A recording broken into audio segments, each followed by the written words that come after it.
بسم اللہ الرحمن الرحیم۔ میری پیاری بہنوں اور میرے پیارے بھائیوں، کسی علاقے میں قحط سالی تھی اور جانور سب کچھ کھا کر فارغ ہو گئے تھے، مزید کچھ کھانے کو رہا ہی نہیں تھا۔ معاشی مالکان بے حد پریشان تھے۔ اس دوران ایک مسجد کے مولوی نے جمعے کے خطبے میں نہایت یقین کے ساتھ یہ بات بتائی تھی کہ اللہ کا نام لے کر یعنی بسم اللہ پڑھ کر دریا کو حکم دیا جائے تو وہ بھی نافرمانی نہیں کرتا۔ یہ چڑھاوے کا شاید پہلا جمعہ تھا۔ یہ بات اس کے دل میں اتر گئی، یقین کا درجہ پا گئی۔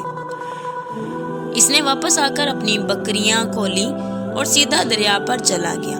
اونچی آواز سے بسم اللہ الرحمن الرحیم پڑھا اور دریا کو کہا وہ اپنی بکریاں چڑھانے جا رہا ہے، اپنے اوپر سے گزرنے دے۔ یہ کہہ کر اس نے اپنی بکریوں کو خاکا اور دریا پر چلتا ہوا دریا پار کر گیا۔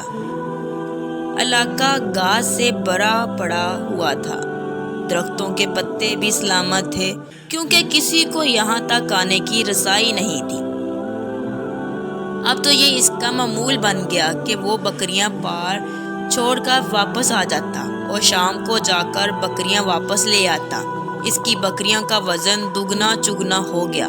لوگ چونک گئے اور اس سے پوچھا کہ وہ اپنی بکریوں کو کیا کھلاتا ہے۔ وہ سیدھا سادہ اور صاف دل نوجوان تھا۔ اس نے صاف صاف بات بتا دی کہ جناب، ہم تو دریائے پار کر کے اپنی بکریاں چرانے کے لیے لے جاتے ہیں۔ بات سب نے سنی مگر کسی نے یقین نہیں کیا کیونکہ یہ ناقابل یقین بات تھی۔ مگر بات ہوتے ہوتے مولوی صاحب کے پاس پہنچ گئی۔ مولوی صاحب نے اس چڑھاوے کو بلایا اور سارا ماجرا پوچھا۔ اس چڑھاوے نے مولوی صاحب کو ہی حوالہ بنا لیا کہ مولوی صاحب، میں نے آپ کا شکریہ ادا کرنے والا تھا کہ آپ نے جمعے کے خطبے میں جو نسخہ بتایا تھا کہ بسم اللہ کہہ کر دریاؤ کو بھی حکم دو تو وہ بھی انکار نہیں کرتا۔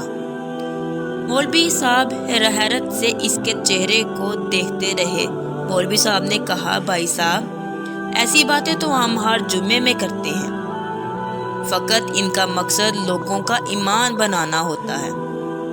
مگر بکریاں والا ڈٹا رہا کہ میں تو بس بسم اللہ کہہ کر پانی پر چلتا ہوں اور بکریاں سمیت پانی پار چلا جاتا ہوں۔ آخر کار مولوی صاحب نے صبح خود یہ تجربہ کرنے کی ٹھانی اور چڑھاوا بھی آ گیا۔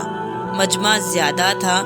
مولوی صاحب نے ایک دو بار سوچا کہ انکار کر دوں، مگر وہ جو مولوی صاحب کو کندھے پر اٹھا کر لائے تھے اب بھی جوش و خروش سے اللہ اکبر کے نعرے لگا رہے تھے اور مولوی صاحب کے حق میں تعریفیں کر رہے تھے۔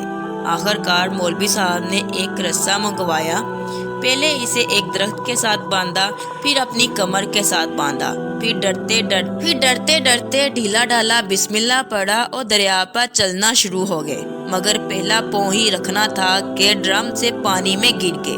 مولوی صاحب ڈبکیاں کھانے لگے اور پانی کے بہاؤ میں بہنا شروع ہو گئے۔ لوگوں نے کھینچ کر باہر نکالا۔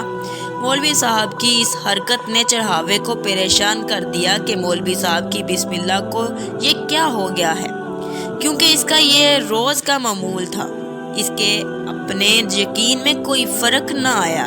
اس نے بسم اللہ کہہ کر بکریوں کو پانی کی طرف اشارہ کیا اور خود ان کے پیچھے چلتا ہوا پار چھوڑ کر واپس بھی آ گیا۔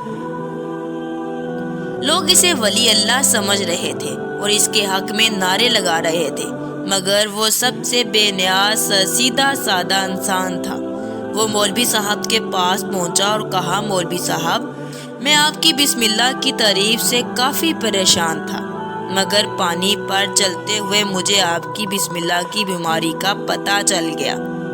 اس چڑھاوے نے درخت سے بندھی رسی کی طرف اشارہ کیا اور کہا، مولوی صاحب، یہ ہے آپ کی بسم اللہ کی بیماری۔ آپ کی بسم اللہ کی برکت تو یہ رسہ کھا گیا۔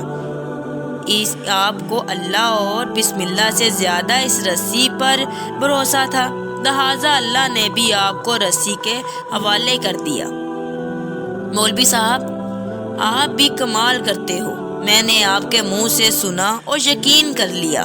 اور میرے اللہ نے میرے یقین کی لاش رکھ لی، مگر آپ نے اللہ کا کلام سنا مگر یقین نہیں کیا، لہٰذا آپ کو اللہ نے رسوا کر دیا۔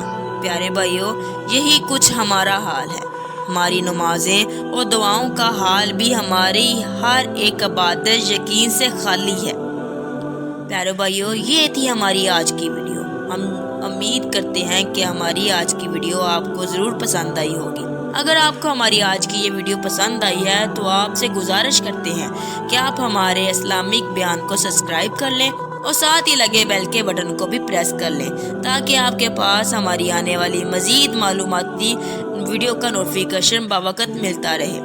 سبسکرائب کے ساتھ ساتھ ہماری ویڈیو کو لائک بھی کریں اور اپنی قیمتی رائے کا اظہار کمنٹس میں ضرور کیجیے گا۔ کمنٹس میں آپ اپنی سوالات بھی ہم تک پہنچا سکتے ہیں۔ اللہ تعالیٰ آپ کو اپنے حفظ و ایمان میں رکھے، آمین۔